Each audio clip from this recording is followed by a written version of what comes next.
I've started by filling in between the rails and sleepers. Everything on the internet tells me that putting ballast on is really difficult, really time consuming. I found that very easy. I just basically laid it on from a hole in the packet, rubbed my finger along to push it sort of like the excess out of the way further along the track, and then pressed it down a bit. It's fine. The internet might be talking about doing the outsides. They're going to come afterwards, because obviously there's some overspill here at the moment.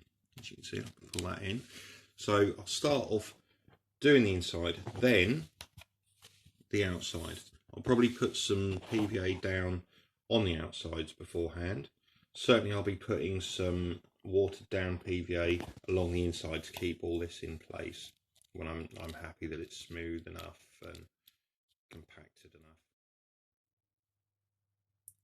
Right, so I've put my ballast down. I'm quite happy. I've levelled out and cleared this side, this section. I've worked on those points out. I'm not going to do anything with the points right at this moment of time. Yeah, and then on my sidings I've got a little bit there. I'll possibly put some sort of building thing there. Yeah, so I'm going to start putting some glue to fix this in place.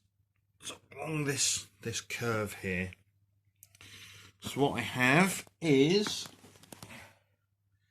good old PVA again. There's my PVA, and I've got a turkey baster, 99p from Home Bargains. So I'm just going to take this, suck some up.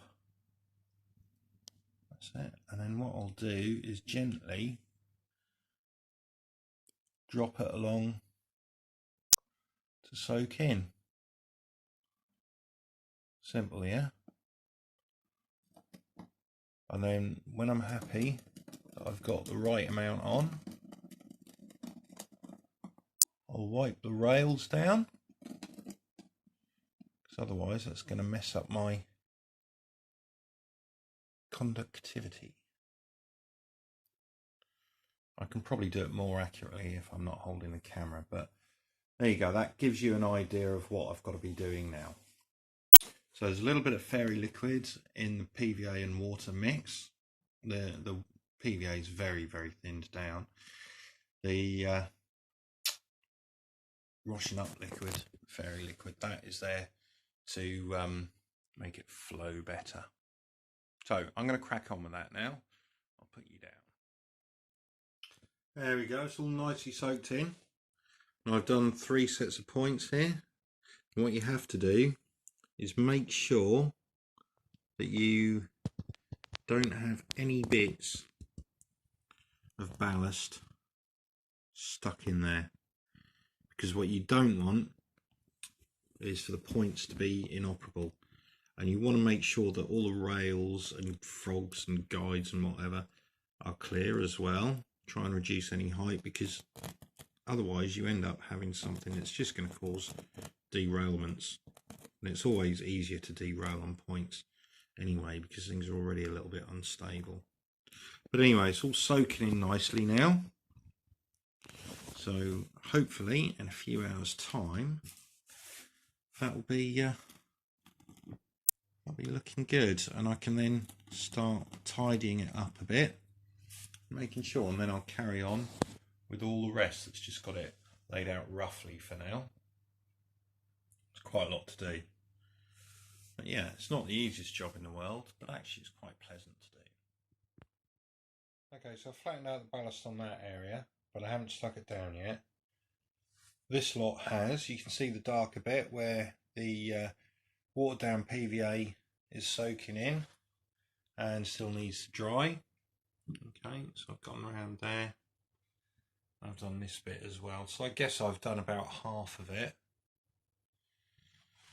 So very important to make sure that switches still work. So I cleared space either side, and I've moved it a few times to make sure it doesn't stick with the PVA. Just keep moving it every now and again. So this is all stuck down now.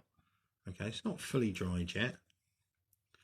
So tomorrow I shall just take off the few loose bits, the few bits that are standing a bit too proud.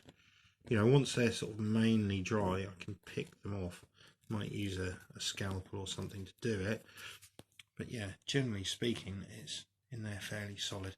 So I'm actually really pleased with that. It's looking good. Looking really good. Looks like a proper model railway now. Quite like this bit at the end as well. At the end of it, I've got a run off of ballast. So yeah, so hopefully tomorrow I'll get my ballast finished off, and then from there it'll be a case of sorting out the tunnels, really. The tunnel mouths. Really quite good.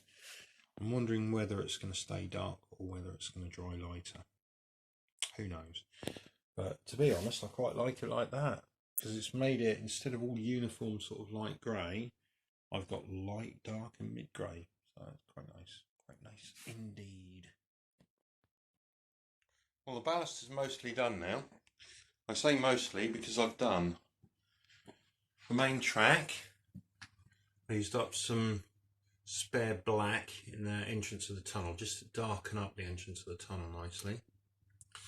So my main line going right round over the points. What a nightmare that was, getting them cleared. But actually it's easier once I'd got stuff stuck down and could then whip it out. And then into the tunnel again, I've got some black down there. That's purely because I had spare black, and my sidings as well. And there's some spare black that I had. This is stuff kicking around from like a long time ago, so I've put like a pile of coal there. And then I've put on my freshly painted Hornby buffer sets. Thought they look quite nice. Thing is, I did run out. I underestimated. I bought 2 large 1.5 pound bags of scatter, so I've still got this side to do. 1 grey and 1 brown, but the brown is really light. It's kind of like fudge colour. So let's just push that across, because that's not set yet. That's setting. So I've got all my thin PVA on there. So I decided I couldn't use it. What I'd done, I thought, right, if I've got a mixture of grey and brown, that will look more authentic and look quite good. But this stuff was unusable. So I've also got to put some more around the edge here and around the inside edge here and along here and touch up. So I've bought another 225 grams for now. I might have to go up to a second bag of 450, but I think we're going to do it with 225. But yeah, it's looking good. I'll have to fill in the odd patch, but of course that's grey underneath. I'm really pleased with this. It's looking really good. Really